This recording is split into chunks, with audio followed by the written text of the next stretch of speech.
Looking around, I realised I was right by the tree line. I could even make out the triangular shadows from the tents. Limping, I started to make my way towards them, when a blood-curdling scream from somewhere deep in the trees caused me to freeze. I'm friends with a commie. Still, are you on ASOS? No. You are. Put it down. Concentrate on the story. New Zealand. Kiwi. Kiwi. In the deep Oh, I south. could do with a kiwi.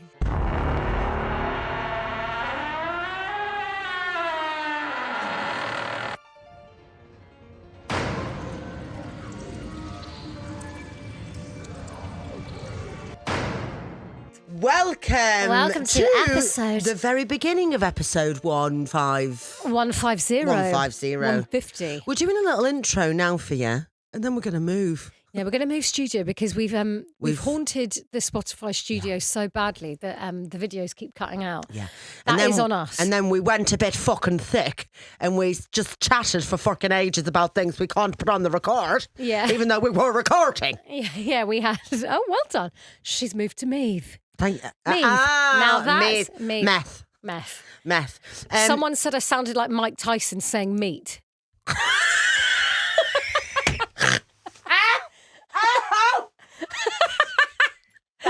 That's so funny. Yeah. That is hilarious. So for all you guys on TikTok, you weren't hating on me. Everyone was very nice about it, but they were like, "Where's that now?" Yeah. And I'm sorry I called it Meath. It's Meath or It's Mead. The fucking mead. What you have missed is me saying that my friend's dad said that he had a quick look at the podcast. He fancies me. And he went, Hannah looks fun. Oh yeah. Fit. Fun time, girl. Is he fit? Listen, I'm not commenting. Do you know what? I, as we all know, I'm a big fan of the old men. Yeah, you do. You do like them old. My mate was like, oh, I've got this old man, old man, not old, but she was like, he's 60, she's 35. She was like, Oh, wow. quite fancies me. And I was like, I think just go for it. She was like, what? Are you kidding? I was like, do you fancy him? She went, I do a bit, yeah. And I was like, it doesn't go matter. for it then. I think it's charming. He gave her his email address. Oh. Adorable, but he's so not He'll soon have forceful a about freedom anything. pass. It's just like, good afternoon. Hope you're well. It's kind quite charming. regards. It's like he's been wooed. Yeah, no, I absolutely adore that. Yeah, it's really, and if you really fancy sweet. someone, it doesn't matter. No, it doesn't Obviously, fucking it matters matter. if they're young. Oh yeah, under if they're 20. a child. Yeah. Yeah. But generally, I'm like, no, go for it. Yeah, Don't- definitely. Don't let social norms Also, pin you down. if you think about it, what happens is you meet the love of your life when they're 60. They then die. You're still old enough to get another. You're still young enough to go and find someone else. Yeah, exactly. You get two. And Two for the you'll price of one. forever be in your prime with them. Oh, no, they'll be grateful to be there. Whereas I'm going to get old and haggard and shattered and knackered. And Neil's going to have Neil's the gonna be same like, one, yeah. Oh Neil's God, going to be like, I picked a crone. yeah, I've picked a runt. Yeah. See, that is the downside to having a boyfriend who's younger than you. If he's like 2 years younger. Yeah, but still, I'm like, oh no. Yeah, but what? So if you die before Neil, do you give your blessing for him to go and find someone else? No. Neither do I. No. Not okay. It was Susie's birthday a couple of days ago, so we bought in little birthday cake. Yes. Bought in that. We've eaten that though while we were waiting for the tech issue to sort itself out. Just know it was delicious. It was Adam's mum's It was birthday Adam's cake. mum's Thank birthday you, cake. Adam's mum. Hang on, don't tell me her name. Tell me the first letter. D. Deanne. No, Diana. Diana. No, it is Diana. Yeah, it's Diana. Wow. Lovely lady. Lovely we lady. all went out for Happy dinner last night and had a birthday. really lovely meal. Actually, she's not a Virgo. She's a Libra, is she? Monday her birthday was. 22nd. She's on the cusp. Well, that's 2 days after yours. It is, yeah. Wow. But technically, I'm in the Virgo window. So anyway, Susie's birthday presents arrived from me. Oh my God. It is. It's got the full address there, and there you go. Hannah, it's fragile, it says. It's not fragile. Oh. It's not. I I promise thought you you it's just not. threw me like a mug or something. No, I haven't It's bought gonna you a mug. no. smash. I really hope you're going to like this. Oh my God. Fucking hell, man. What does it say? Pizza! I love it! It's good, isn't it? Oh my God, that is gorgeous. And I have a cacio pepe one. Yes, and you do have salted chub, but it's at Adam's and I'll bring it in tomorrow. Oh my God, I really miss salty chub. I'll bring it in tomorrow. That looks great. Oh my God. Do you love it? Yeah, I love it. I Pink think and that's red. great, yeah. Theme. Oh my God, thank you. That's probably going to be the theme for all of your birthday Shall I presents. keep it on like this? Yeah, I think that looks great. Do you like it? Yeah. Oh my God, thank you. I think it's You're gorgeous. so welcome, honey. And I really do love pizza. Some fucking cunt has just emailed, sent me a message on Facebook Messenger going, do you work? Who's that? I don't know. But then put like 3 kisses at the end. What does it mean? Is it from someone you know? No. I've got no idea who this is. That's very strange. We are going to get into the tarot and we're going to get into the stories, but we're going to do that in just a second. Yeah, we're just gonna swap, and I'll bring this back. Yes, bring this back. Yeah. Oh, I love her. Okay, Bye. Thank you. Bye. Well, not bye, but Bye. see you tomorrow. See you in second. 1 second. Back in. We never did change studio like we said. No, we're just in here, different clothes. And I've got my present on. What do you think? Oh, it's really nice. Happy birthday to me. It's good. Pizza's Episode good because 150. there's loads of letters in the word pizza that look like pizza. So, Are there? well, Z. Put a little line down both sides. That's 4 see. slices. Next How Z. did you find it? Like, where did you get it from? I was just browsing. Yeah.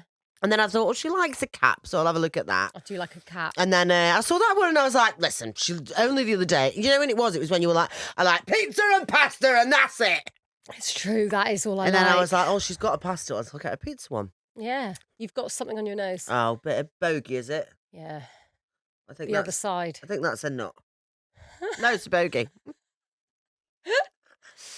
Well, Nope. we're vile today. We are. It's the next day. Listen, we've been this week. To be honest, it's been a lot, hasn't it? I went to Adam last night. I had 3 spoonfuls of his pasta and I went, God, that's delicious. Yeah. And then I put it down and then he went, have you had a nice day? Should we talk about your day? And I went, no, I have to go to bed. Yeah. And I lay in bed and I didn't even get into bed. I started and then I fell asleep. Yeah. So that I woke up with a leg out on the floor. Oh, wow. My phone in my hand, like I literally just went. It was such a long day yesterday. We did like 3 hours recording and then a ghost hunt for about 7 hours. Yeah. And got back at like 11 p.m. and I just don't have the stamina for it. No, we travelled. I mean, it was lovely. We had a lovely time. Oh, God, it was great. But it was, You're is in that for like a a vein in my raisin? A vein. What? Oh, no, I think looks a bit Frankenstein, doesn't it? Oh, yeah. Okay. Juicy vein. Oh! Lovely. Well, why don't you pick a tarot? Yeah. Just because I feel like we need some positive energy because this cold very won't hot. shift. Is it? Very hot. Go on, what is Oh, it? no. What? Oh, for fuck's sake, I asked 1, positive 2, 3, energy. 4, 5, 6, 7, 8. Now 9, you've got 10. the one that swords are stabbing 10 him of in the swords. chest. He's got literally 10 swords in his back. Okay, what does it mean? Well, okay. What does it mean? Lay low for a while. Oh my God, that's what we're doing. Don't make a move. Keep yourself as safe as possible until the drama or trauma plays itself out. What? A hurricane moving through your neighbourhood. You can't be sure whether it's going to pass over a corner of the field or slam into your house. Protect yourself, hope for the best, wait it out. Sometimes an extreme turn of events serves as a pressure relief valve for all the unexpressed and unresolved energy that's been building up. So this is actually really apt because you're off on holiday. Yeah. I need to lay low, so do you. You've Yeah. been panicking, stressed. I'm ill as fuck. We need to lay low, wait for the hurricane to pass, and then we'll come out the other side beautiful like a butterfly. Yeah. The worst That's thing that I ever perfect, did actually. was book a gig for tonight and tomorrow. It was the worst That's your decision hurricane. of my life. I have to just get through this. Yeah, that's This was if as Daniel Bedingfield famously said, you've got to get through this. if I hadn't had the gig tonight and tomorrow, I would be home free now. Yeah. What a The thing twat. is, we do put the hurricane upon ourselves. Yeah, we do. I have to take the laptop to the hairdressers Yeah. tomorrow. That's what I have to do to work. Yeah, you've work done with that to hairdressers. yourself, though. I have. Yeah, it's all on me. It's like self-imposed. What more can I do? chaos. And in a way, you've just got to live with that. I saw these shorts. Can I just show you these shorts? I had a moment of being like, I'm going to get those. Yeah. And now I just think it would be mad. Oh, they are a bit you, though. It looks like you were going into the Well, ring. what happened the is, boxing ring. well, I think because they are men's ones, They're boxing shorts. but the women's ones are a bit shorter. But now I can't find. They were £18, reduced from 60. Oh. So I was like, I'm No just going to one's get buying them. But now there isn't yet. No one fucking wants them at all, except for potentially me. On. That's weird. But I am going to put. I am going to do a little ASOS order. Is that all right? Right now? No, Okay. but like in the break. Okay. This, if we haven't said already, I don't know whether we did announce this in our previous forms yesterday. It's Creep of the Week special. Oh, Creep of the Week special. Creep of the Week. Creep of the Week. Cow. Creep of the Week. Creep of the Week. Creep of the I feel like we're being so like quiet. It's like kids that have tired themselves out and they go, look, they're all tuckered out. Yeah. That's us, isn't it? But because we're doing 3 records today. By the 3rd one. Enjoy the next month. Yeah, see what happens. The one before the one that comes out on Halloween, I can't tell you how that's going to go. No. But what I will tell you is that the stories will be juicy, scary. Juicy. I have a feeling they'll actually be, for all the people who are like, shut the fuck up and stop talking. Well, here is your lucky day. Yeah, because we don't want to speak to each other anymore. We have no words. So actually, it's just going to be story with a few interjections of, that's it. So actually, well, your dreams have come true. And I hope you're happy. Yeah. I hope you're happy, Jane. Yeah. You're like a reversing dump truck with no tyres on. So it's Creep of the Week special. Do you want to kick us off? Yes, I fucking would. Yeah, I'd like that. Right, And what then I have we can got sip here? my pumpkin spice. Yeah, you're like, no, forget your ASOS order. Do a fucking story. Hey, Ghost Huns. My name is Timo, 18 years old, from Belgium. Oh. Bonjour. Oh, no, Belgium. What, is that not French speaking? Well, Belgian. Keep this in the TikTok. They'll love this. They don't speak... Is Belgium a different language? I think Belgian is Belgian. Like, they have their own language. Let me check that. Oh, my... Well, anyway, I'll It's carry like on. Flemish or something. Hang on. Oh. Belgian language. Bonjour. Belgian language. Oh, no, you're right. French. Yeah. Right. Oh, no, hang on. Flemish. I was right. I just thought I was ill. Good joke. Flemish is used by more than 60% of the population and spoken in the northern part of the country. So, bonjour, phlegm. Oh, hang on. Dutch is often referred to as Flemish. So it's Dutch. Listen, you learn something every day. Dutch, French and German. So you say bonjour, I say hey. Hey. Hey. Bonjour. Okay, go on then. Let's crack on, shall we? I have a few things that have happened to me, things I still don't understand. I basically think that death has come to collect me twice. Oh, my word. But by some miracle, I escaped. So, when I was 15, I had a sleepover at one of my friend's houses. It was her birthday and I got to stay for the night. Now, this friend and I loved to scare ourselves. Watching creepypastas in the middle of the night, watching horror films when we were alone. This particular evening, though, would be the end of that.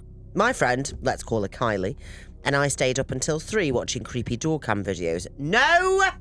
Thank you! What's that? Like seeing people on your ring light? Yeah. Yeah.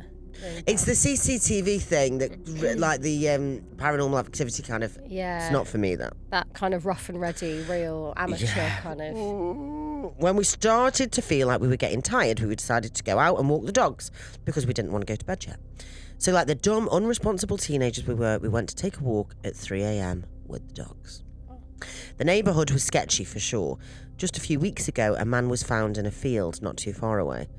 I don't know what he was doing, doesn't say, but a man was found. I assume body?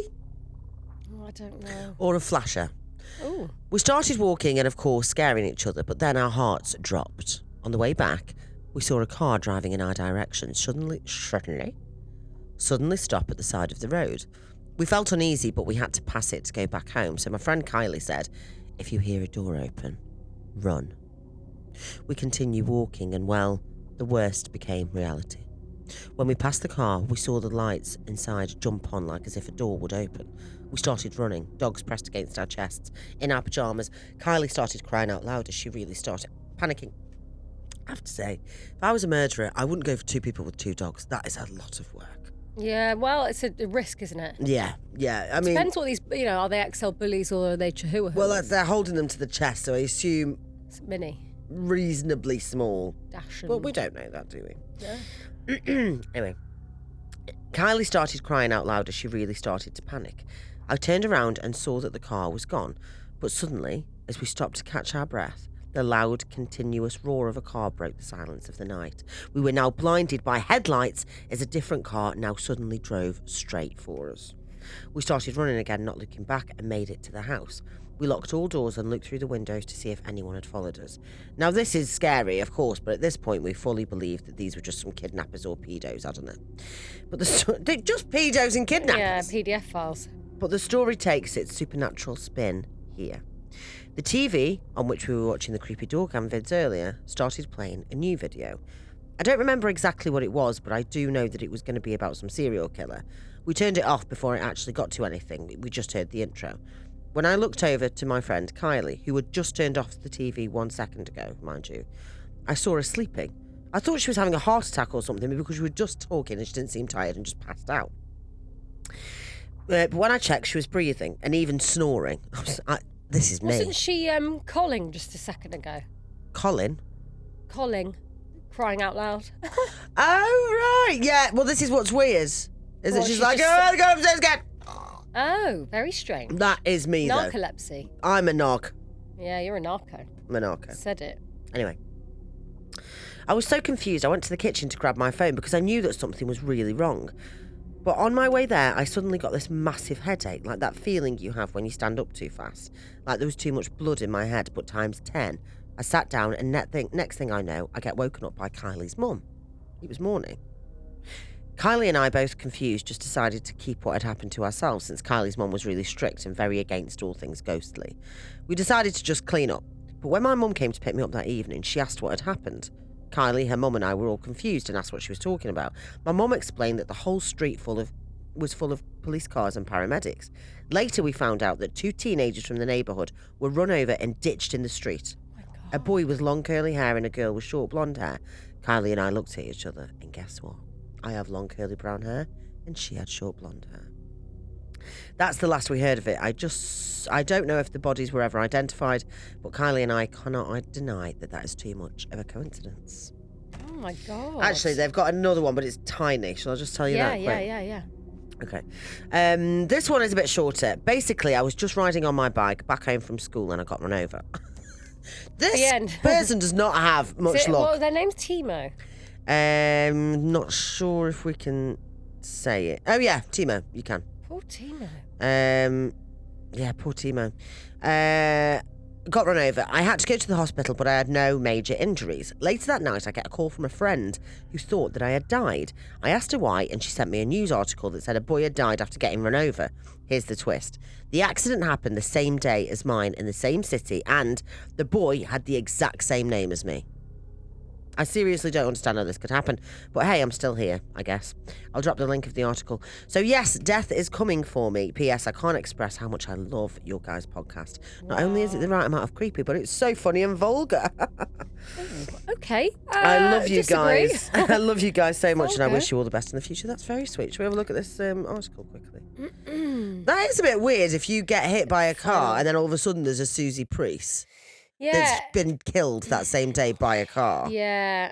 It's similar to a friend of mine. His her brother.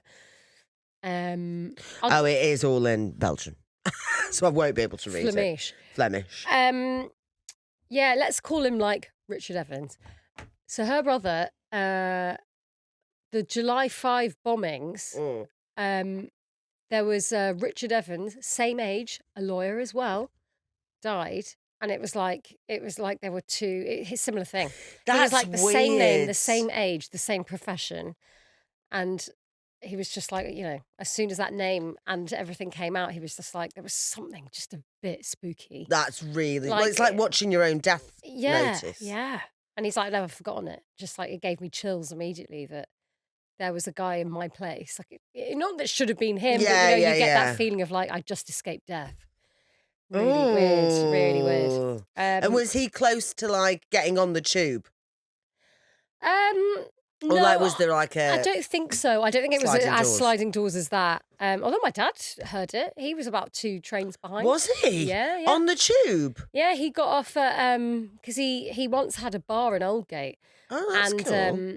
It's annoying because he had them when I was underage. Roger, get the bar back. I know, get the fucking... Oh, what are you doing, Roger? Honestly. We would help with the orders, the stocks. We'll tell you what to get. Drink them dry. Oh, I've got chills. Imagine, Roger had I'd them love now. it if Roger had a bar. Oh, honestly, it was a really good time in my life when he did. Roger. But it was sort of the cusp into like 15 to about 23 was the golden years. And then he didn't have them after that. But those years, city bars. Oh, you were just there in your dad's bar. I was always there. Yeah. Oh my God. Do you know what? I mean, listen, comedy and podcasting come first. Always will. Always have. But when we're really rich, I want to have a bar. Yeah. That I don't care too much about that. I'm like, do you know what? If we had a bad week, we have a bad week. I'm not asked. Yeah. But I do want one. Like apothecary vibes. Yeah, and I'd pop in and I'd do a bit of like, what can I get you? Yeah, you know what I mean? Like, a bit like that. Like role players, a landlady. I'd have enough and then I'd just leave. And the people that run the bar would be like, oh, she's fucking being a dickhead. Yeah. She's the worst. Well, that's boss. a good plan. Yeah, because I just fancy it. I fancy being a bit like, what can I get for you next? Yeah. But then you know what I mean? Would direct it to the actual and then I'd go, oh, I can't bothered with that. Yeah. I'm going. Yeah. Yeah, they would run rings around you. Yeah, they would. So I'd be like, Susie's here. Embezzle the fuck out. Oh, they really would. Oh, yeah. You're never there. Well, I would. Me and you'd be there. We'd be there. It's a real shame you weren't there for those glory years. Oh, Roger. I know, the pick pools and the... Oh, I've got chills. At one point, he had a comedy night on, and like Stuart Lee used to... Fucking hell. Yeah. Didn't Stuart get you Lee, on? Was that before you did comedy? Had a fight in his bar. Can you believe? What? Yeah, I can. Yeah. Yes, I can. Because some guy at the back went, when are you going to tell a joke, mate? And because Stuart Lee, you know what he's like, it's not really jokes, it's more like his style. And he was like, you what? And then, no, it wasn't Stuart Lee who had the fight. It was a diehard fan of Stuart Lee's on the front row who was like, why don't you shut the fuck up? The guy at the back's like, it's not fucking telling jokes. And then they had a brawl. Stuart Lee's like, yeah, I was going to say... Probably cigarette in hand because you could back in those days. I was going to say bad form if you're a comedian, then just punch Start fighting, yeah. No, I don't want to... That really painted him in a bad light. Yeah. He's not a brawler, but his that we know of. Allegedly. Allegedly. Yeah. But so those were the days. But yeah, he got off at Aldgate and heard... He was down in the the basement and he heard a... That's scary. So yeah. Weird. Wow. Oh, Roger, get the bar back, mate. Get the bar back, for fuck's sake. Right. So, shall I do another... Could it be of the wiki? Yes, please, if you wouldn't bloody mind. If you wouldn't fucking mind. Okay, let's have a look.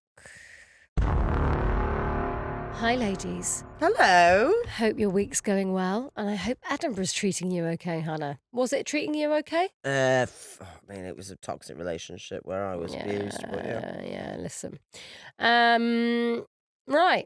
I'm sending this in as I've never heard BS do a Russian accent. Well, you just fucking wait. Yeah. Good that I've timed this when I've got a cold. I think it's going to go really well. I don't expect my name to be read out. I just thought you might enjoy the story. I read this 10 years ago and I still think about it. I hope to catch your shows when I'm back in the UK in December. This is from S. Okay, so in 1985, when I was a 12-year-old, a Russian kid called Alex joined my school. The timing couldn't have been worse, really. The Cold War was still a heated topic of conversation over the dinner table for parents, splitting their meatloaf as they shouted in agreement over the perils of communism. I fucking love meatloaf. Do you? Well, it's just a giant meatball. Yeah, that's the exact same taste. I couldn't say I've really had a it's meatloaf. Lovely. You'd love it. You like meatballs, don't you? Yeah. You like meatballs, don't you? You fucking like them. What was even worse for Alex was that the fact that Rocky IV had just been released in the cinema, and the thinly veiled plot of All-American Balboa destroying the dangerous and cruel Drago left the audience in no doubt that the USA was far superior to its enemy, the USSR. Alex was a small, pale boy with dark hair that constantly fell in front of his eyes. See, this is giving Voldemort as a kid in the orphanage. Do you remember? It's giving evil child, evil, I hope nothing bad happens to him, but it is giving evil child. He is a creepy little fuck. Yeah. He was quiet, but that could have been because every time he spoke in his heavily accented English, he would either get booed or have stuff chucked at him. I felt sorry for him, but my position on the bully target ladder was tenuous at best, perhaps only one rung higher than P.P. Paulie, the cross-eyed redhead whose toilet mishap in kindergarten followed him like a bad smell until What? he graduated. So I couldn't afford to be seen making friends with a commie. Still, are you on ASOS? No. You are. Put it not. down. Concentrate on the story. Honestly. Well, it's because you've come in that outfit, and I'm like, I saw on ASOS that there was like a really big jumper and shorts, like like shorts but wide, so they're really comfy, and I can't find them, and that's stressing me out. Okay. Can you say commie anymore? Because I was listening. In this context, yes, because it's like back in the day and it was thrown around. Right. I mean, look, you can't say that about everything. It's like back in the day you said, X, Y, Z. But look, for the purposes of the story and the kids and their words they pick up from their parents, I reckon so. Still, we sometimes also, commie's not like a race, is it? Do you know what I mean? Like commie's like you're left-leaning. Like far left communism. It's not like. Don't ask me. I really don't have a clue. Anyway, let's not get into that. I don't know anything. Still, we sometimes found ourselves the last kids in school and would walk home together, discussing the merits of Miami Vice versus MacGyver. Oh. I really liked him, but that middle school social pressure to fit in stopped me from being openly his friend. And you're a child, so like, there's a lot of pressure. You're aware of the social ladder, aren't you? Yeah. Unsurprisingly, Alex was bullied relentlessly. His school bag often ended up in the toilet, the contents of his locker thrown onto the football field when it was raining, and trays of food were always accidentally falling over him as he ate alone in the lunch hall. Sad. I hated seeing it happen, but it never occurred to me to stand up for him. At most, I'd give him a small apologetic smile as I passed, as long as no one was watching. His main tormentors were Jeb Costa, already £210, and apparently on his way to being drafted for the NFL. Buck Chester, who had been held back so many times he now had to shave before school, and Dwayne Phoenix, richest kid in school and twice as mean. They made life hell for everyone, but Alex, he got it the worst. I'd often spot him sitting by himself in the bleachers, shoulders hunched with his shirt ripped or his eye blackened after he failed to escape their attacks. This is really sad. Mm-hmm. As was tradition in 8th grade, just before summer vacation, we had a school camping trip. For most, it was the highlight of the year. Semi-supervised freedom in the forest, where summer romances commenced with the help of stolen alcohol. I was dreading it and begged my mum to let me skip the whole thing, but my pleas fell on deaf ears. Which is how I found myself in the school car park on a warm May morning, duffel bag in hand, waiting to board the yellow school bus. Paulie was already vomiting over by the fence, his mother in pink hand-knitted cardigan rubbing his back with concern, while his bespectacled father looked on embarrassed. Poor P.P. Paulie, that's sad, isn't it? I waited until almost everyone was on board before I climbed on. Immediately, I noticed a space beside Alex in the front row. He looked at me hopefully through his thick fringe, but I walked by without making eye contact. In my peripheral vision, I saw his whole body sag with disappointment as I passed. Oh. I know. My inside squirmed with guilt, but this weekend was going to be hard enough to navigate without drawing an additional target on my back. Kids are cowards, aren't they? I can't say I was any better, but do you know what I mean? Like you don't act in the best way when you're young. No, I suppose. I mean, I've never bullied anyone. No, me neither. But I also don't think I was in the middle. You know what I mean? Like an arse on the fence, whereas I probably could have. Did I witness bullying? But you know what I mean? I probably could have done better. Yeah, I was. Must try harder. I was a bit of a whore. I'd just go around to loads of different groups of friends. Yeah, you're a bit of a butterfly. Yeah, I was like, next. Wow, we're good people. Right. Anyway, so I took a seat in an empty row about halfway down the bus and looked pointedly out of the window at the stream of parental cars slowly pulling out of the car park, mine among them. Just then, a commotion drew my attention back to the front of the bus, where Jeb, Buck and Dwayne were noisily climbing aboard. Beside them, I could make out Mr. Graham, the PE coach, and our unfortunate chaperone for this trip, trying to corral them into the front rows of seats, but they pushed past him in a tornado of stale sweat, cigarette smoke, and unfettered swearing. Oh. Boys, language, I heard Mr. Graham shout, his moustache trembling in outrage. Dwayne swung around to give the coach a thumbs up when a pack of cigarettes fell from his pocket and clattered onto the floor of the bus. Without thinking, I covered them with my foot, hiding them from the teacher's view. Dwayne noticed and gave me a wink, before continuing down the aisle to the back row. Once the bus started moving, I quickly bent down and hid the packet in the front pocket of my bag. The journey was long and winding, with multiple stops for vomiting, leg stretching and toilet breaks. The atmosphere was highly charged, and every stop involved at least one girl in the year squealing with horror as they discovered either Buck or Jeb watching them pee. Oh, Buck Jeb, fuck off. On the bus, notes were passed from row to row as prospective couples sized each other up with "Do you like me?" tick yes or no messages. I love those. The songs from the back row got rowdier and dirtier until eventually Mr. Graham had to haul his large sweatsuit-clad body down the bus to threaten them all with detention. Even after that, I could still make out whispered renditions of "There Once Was a Girl from Nantucket," followed by raucous laughter. Eventually, the landscape outside the windows changed from open fields to rows and rows of pines. As the bus climbed steadily higher, it grew darker on board, which changed the chatter from loud and obnoxious shouting to excited whispers.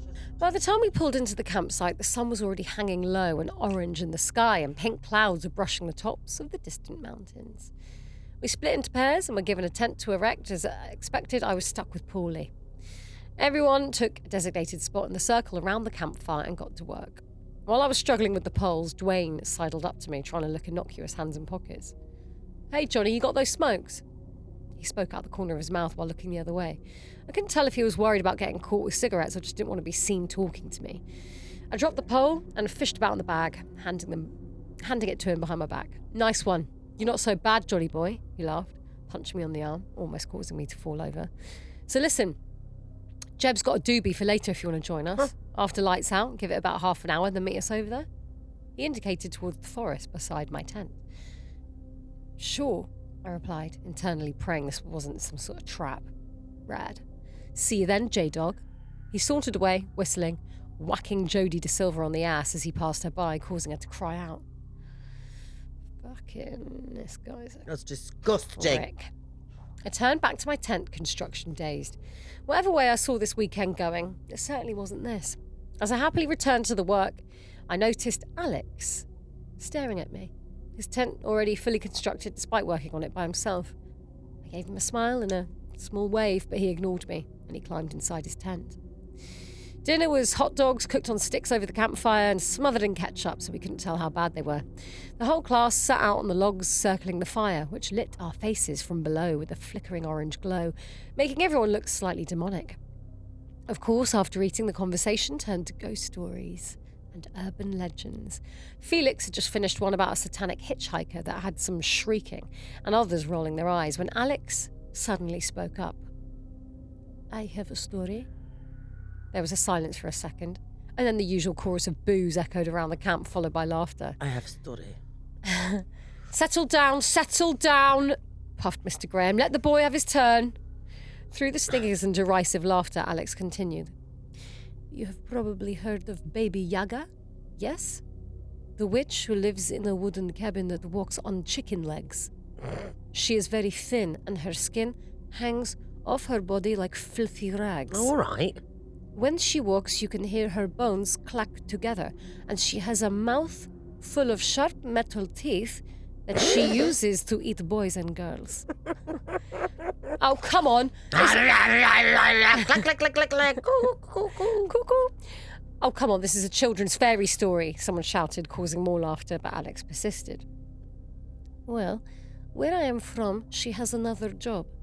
She makes things right for those who are treated badly." His eyes flicked over to where Jeb, Dwayne, and Buck were all mimicking him with puppet hands. Oh. "You would think that a house on giant chicken legs would stomp through the forest making noise, no? Well, Baby Yaga's house moves like the wind through your hair, and you never hear her coming until The house? You never hear her coming until the click-clack of her bones and the gnashing of her metal teeth let you know that she is right behind you."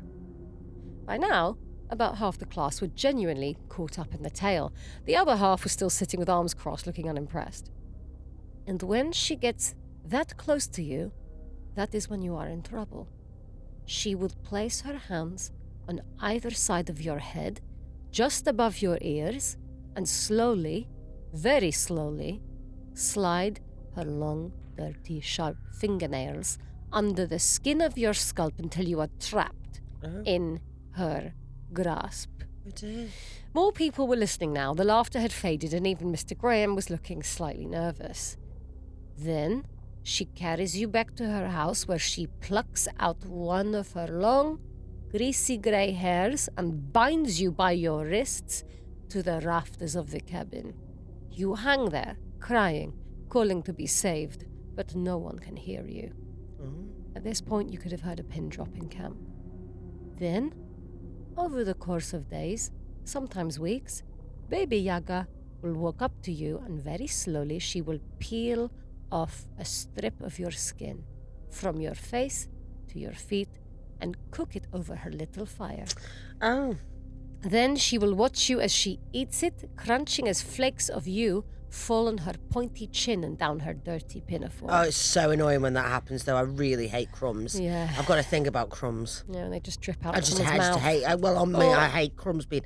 You know, like when you see someone eating with the fingers and you can see like breadcrumbs. Like, oh, it makes me. Yeah, it's vile. Funny. Beside me, I heard Paulie whimper, and I saw Jodie put her arms around her best friend Amanda, hugging her close. You will not die. You will hang there, crying, your skin peeled off in strips until Baby Yaga has had her fill. Then she will come close to you, up on her tiptoes, with her lips pursed like she's going to give you a kiss. She will press her mouth against your lidless eyeballs and suck them out, one by one. Still, you will not die, but now you will not see as she sharpens her knife and starts to cut you to pieces, starting at your ankles and throwing you into her pot. She will save your tongue for last, and only then will you stop crying. It took a moment for the group to realise the story was over.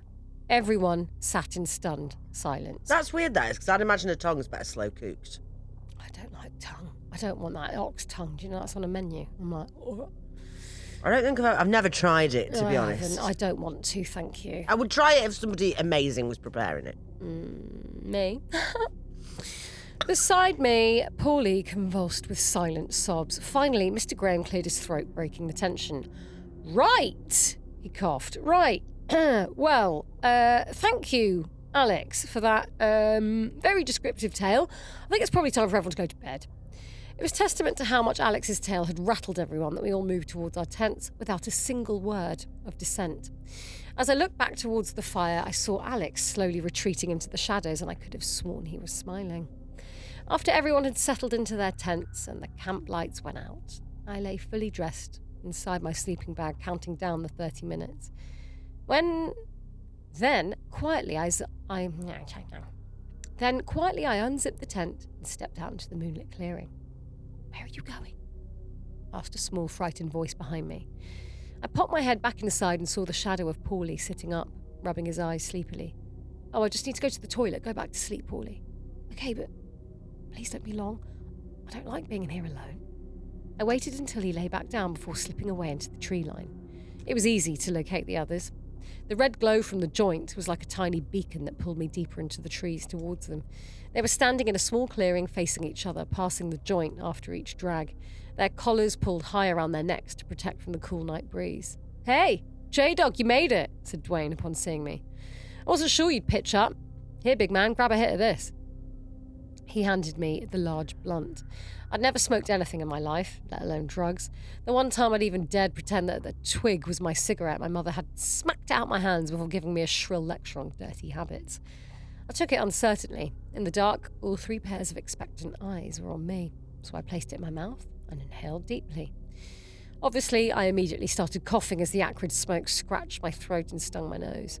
Jeb, Dwayne and Buck all bent double laughing as Jeb took it back off me. Slowly, man, slowly, he said. Look, like this. He inhaled softly, letting the smoke curl out from between his lips. Lips in wispy tendrils. I tried again to my delight. I didn't cough. Oh, you'd get high as shit. If that's your first ever, fucking hell. Poor A blunt. Johnny boy. We stood like that for what felt like a lifetime, passing the joint around and around in the dark. The others chatted mainly about which girls they were easiest in the class who'd already had sex. Wow, aren't they 9? Boys are the worst. And who was most likely to give you a hand job under the bleachers. Oh, all of them, because they don't know any better. So do you know what? Take it while you can get it, because when they start to get sense, they won't do it again. They won't come so near shut you, the fuck up. acne-riddled Weird. ass. How old are these children? Well, probably 14, 15. Oh, Yeah. I couldn't contribute to the conversation, so I just listened, my head filled with the pleasant buzz that made time feel like it was going real slowly. At one point, we all started laughing. I can't even remember what set us all off, but it was the kind of laugh that makes your stomach hurt and your eyes stream with tears. I remember thinking, these guys are really cool. A small glimmer of hope sparked into life inside me. Maybe I'd be part of their gang, finally accepted and protected in school. Then Dwayne turned to me, his eyes flashing maliciously. So, Johnny, you had sex yet? I blushed furiously and hoped they couldn't see in the dark, not sure how to answer in a way that wouldn't make me look lame. I shrugged non-committedly. But have you kissed someone before, right? Asked Buck. Just my mum.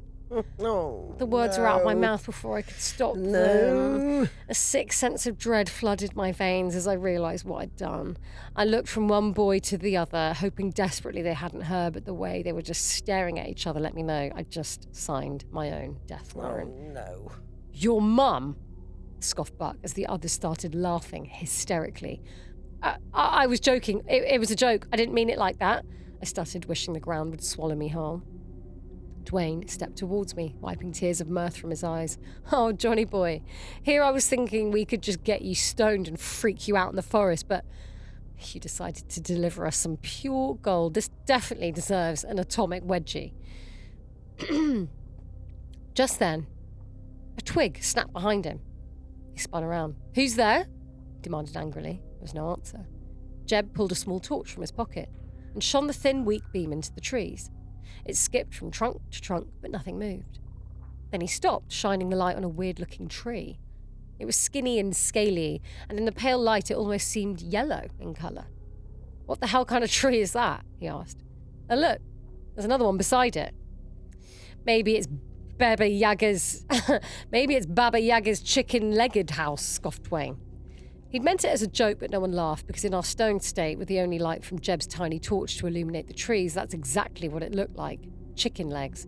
I took a step back. I'm going to go back to the tent, I whispered. Instead of laughing at me, I saw the guys were all backing away too. Just then, the weird trunk started to bend, as though there were a hinge right in the middle of it.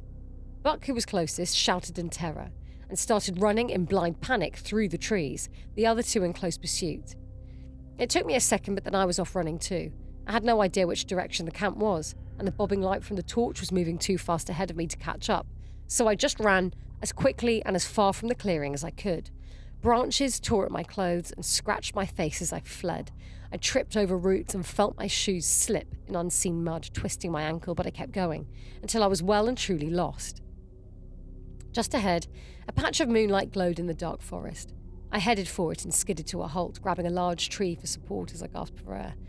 It was eerily silent. Not only was there no sound from the guys crashing through the trees, but not a single animal or insect made a noise. Then I heard it, the whisper of wind through hair, and before I could turn around, I was pushed face down into a carpet of pine needles, pinned by what felt like a gigantic claw. As I lay frozen in terror, I breathed in the scent of rotten leaves and rank mud, unable to move my face out of the dirt. Then I heard a soft footstep in the leaves behind me, accompanied by a sickening click-clacking noise, then another, until it was directly over me. Out of the corner of my eye, I could just make out a curtain of lank, grey hair trailing in the leaves as the creature bent over me, eclipsing the moonlight. I could feel its putrid breath against my cheek, and a sharp fingernail ran over the skin along the side of my neck. It placed its dry, cracked lips against my ear and whispered, Don't know what that means. Its voice sent chills down my body, as though I'd been drenched in iced water, but before I could cry out in fear, it was gone. The pressure on my back disappeared and the noise of the forest returned. I stood shakily, brushing the prickling pine needles from my clothes. Looking around, I realised I was right by the tree line. I could even make out the triangular shadows from the tents. Limping, I started to make my way towards them, when a blood-curdling scream from somewhere deep in the trees caused me to freeze. I waited for a few seconds, but nothing happened. Making up my mind, I kept moving towards the camp, not even looking back over my shoulder. Paulie was snoring loudly as I crept back into the tent. I shoved my mud and blood-stained clothes into the very bottom of my duffel bag and climbed into my sleeping bag. Closing my eyes, I set about erasing every memory of that evening, forcing myself to believe that none of it ever happened. The next morning, the 3 boys' disappearance was noticed almost immediately. The sheriff was called. K9 units came out. Dwayne's parents even hired a helicopter to fly over the endless forest in hopes of spotting them. Volunteers swept through the mountains in rows looking for any sign of the boys, but the only thing they found was one blood-stained shoe that had belonged to Buck. Search went on for weeks, until everyone eventually gave up hope of finding them alive. The general consensus was that they all got up to go to the toilet in the night and were attacked by bears. No one questioned why we hadn't heard them screaming. The school held a candlelight vigil, in which everyone pretended the 3 of them weren't the biggest assholes they'd ever known. Jodie even cried. Her picture made the local paper. Mr. Graham took early retirement, which I'm pretty sure Dwayne's father played a big part in. That was the last year the school allowed camping trips. The vacuum left by the bullies was soon filled, but those second-tier jerks didn't spark as much fear as Jeb, Dwayne and Buck had done.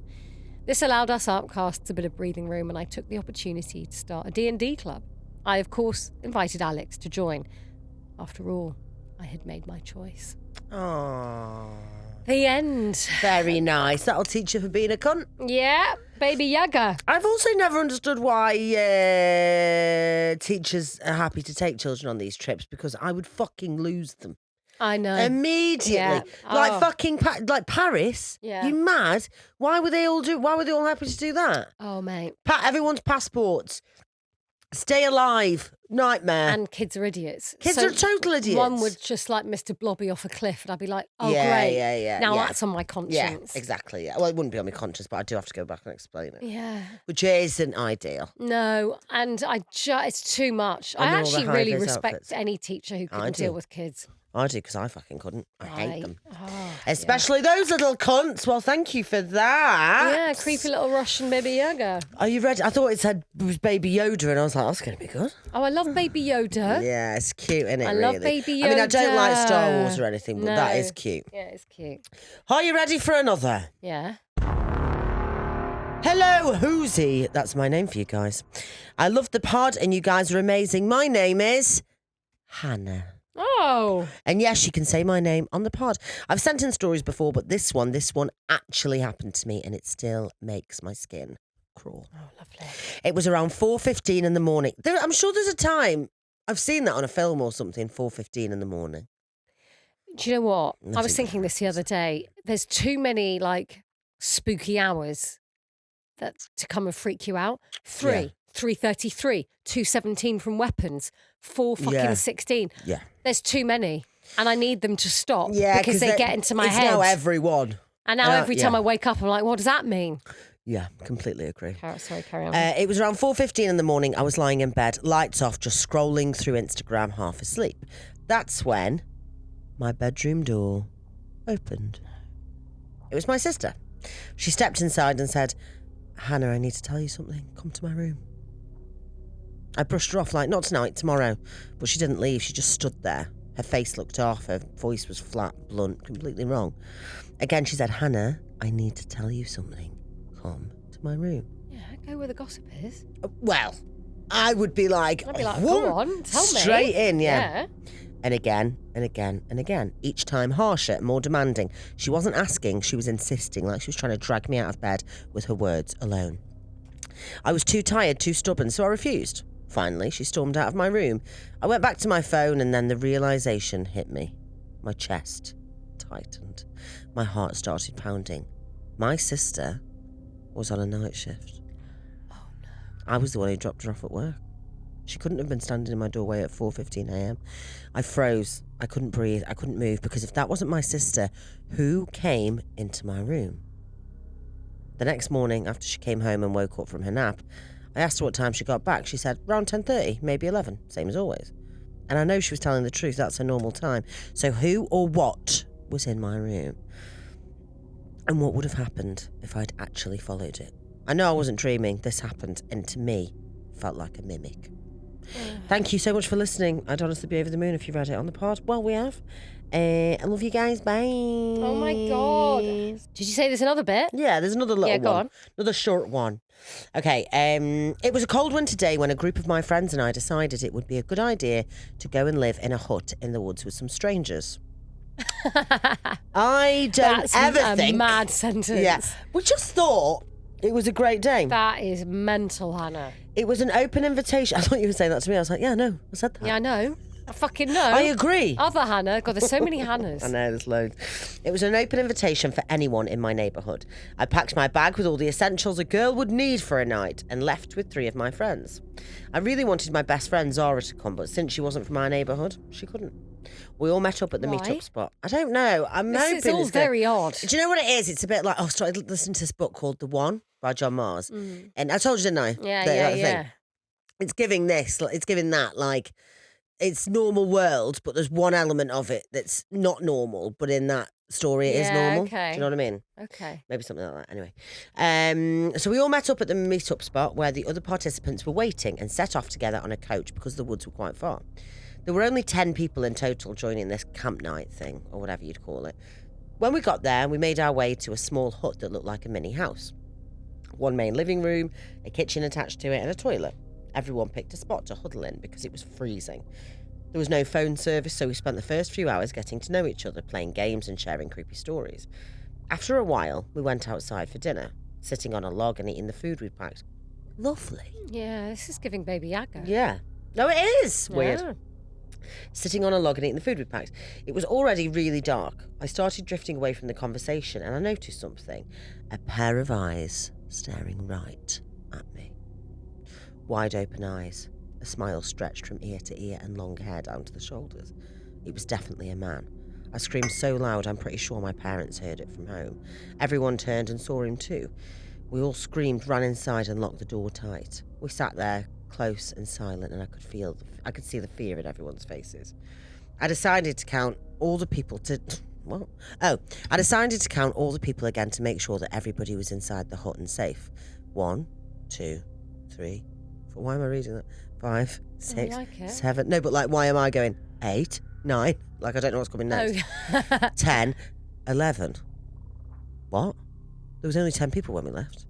I thought I'd just counted someone twice, so I decided to count again. 1, 2, 3, 4, 5, 6, 7, 8, 9, 10, 11. What the fuck? I thought to myself I was out. That doesn't make any sense. This is like the goat man. The goat man? Do you remember? That story where it was like they were doing the count and it smelt of like copper and... Oh, yeah. There's more people. That's fucking scary because like, which one is it? Yeah. Who have I missed? I knew for a fact that there was only 10 people altogether when we got here. Around 2 or 3 a.m, we heard scratching at the door. Everyone woke up terrified. Lovely. Barely able to breathe. That was only the start. Strange noises were happening throughout the night. Whispers just out of earshot, footsteps circling the hut, and cold spots that sent shivers down our spines. What happened? Nothing. Okay. I'm so on edge today. I know, I'm a bit on edge. I need something to eat. I'm Rav. Go chaos. Anyway. Where is... Oh, yeah. Sent shivers down our spines. Finally, when everyone seemed to be asleep, I woke up. I heard someone walking around the hut. It looked human, but not quite. I was frozen, heart pounding, knowing that whoever it was knew that I wasn't asleep. I stayed as still as possible. Whatever that thing was, it went to each sleeping person, standing so close that I could almost hear their breathing. It stared at each of them for about 20 seconds to make sure they were asleep, and when it got to me, it came so close I could feel its breath on my cheek. My heart nearly exploded. It lingered longer by me than anyone else, and then it vanished into the darkness beyond where my eyes could see. Morning finally came, and it was time to leave. Everyone quickly dispersed. I met up with Zara, my best friend, and told her everything, though I left out the creepiest part. Scared that she'd think I was crazy. Then Zara said something that made me freeze. Crazy how there were 11 people, not 10. I couldn't believe it when you said that. I never told her about the extra person. The end. So Zara, the slag. she was there. She was there being weird. So Zara's actually Zara some knows kind of something. shapeshifter. Yeah. I've realised that going into the woods with strangers means the neighbourhood. Not, What do you mean? you know, at the beginning when she said it's time to go and stay in the woods with strangers. Yeah. I thought it meant like there were already people living in the woods and they were like, come on. But she actually just went on like a little neighbourhood trip.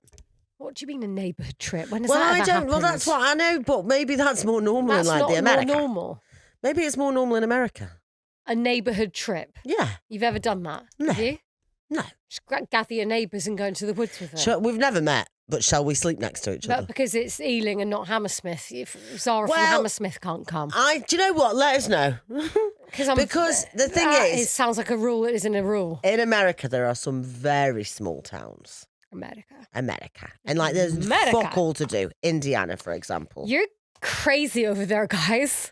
Guys, you're so crazy. Can somebody let me know if that's normal? And if Why not, are do you say it's not normal. So crazy, though. God, I'm starving. Right. I'll do another one, shall I? Yeah, I'll go for it. Hi, ghost hands. Hello. Hello. Hello. I'm a guy from New Zealand. Oh, cool. Where the rugby is good. He Oh. didn't say that, but it's true. They are Cool.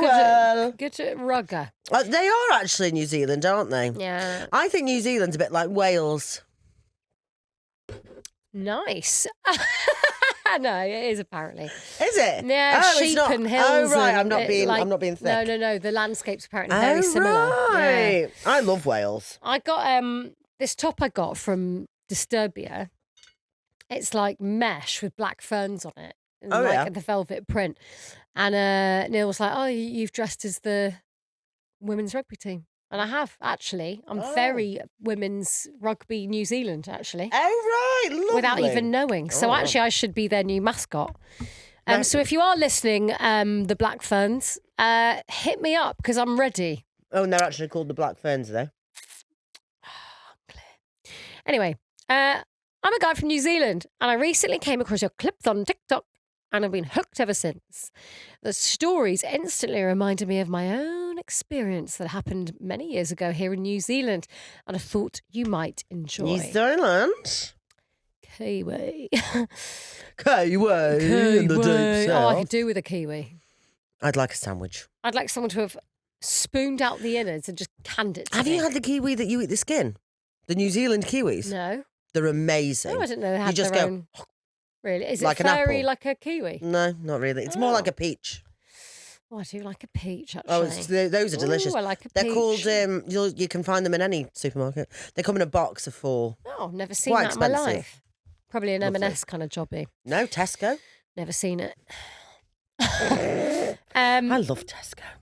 When I was in my early 20s, my young family and I moved into a big old farmhouse on a dairy farm where I'd just taken a new job.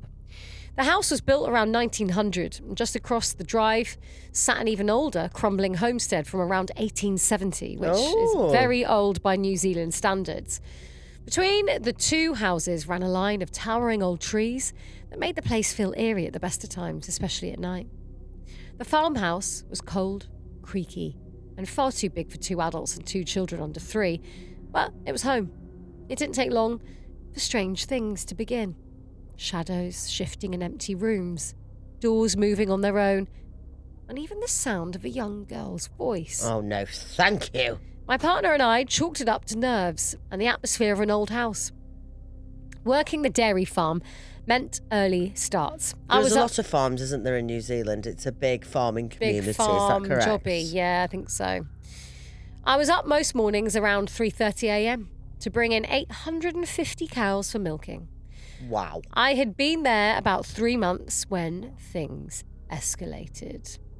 One morning, following my usual routine, checked on my baby son before heading to the cowshed.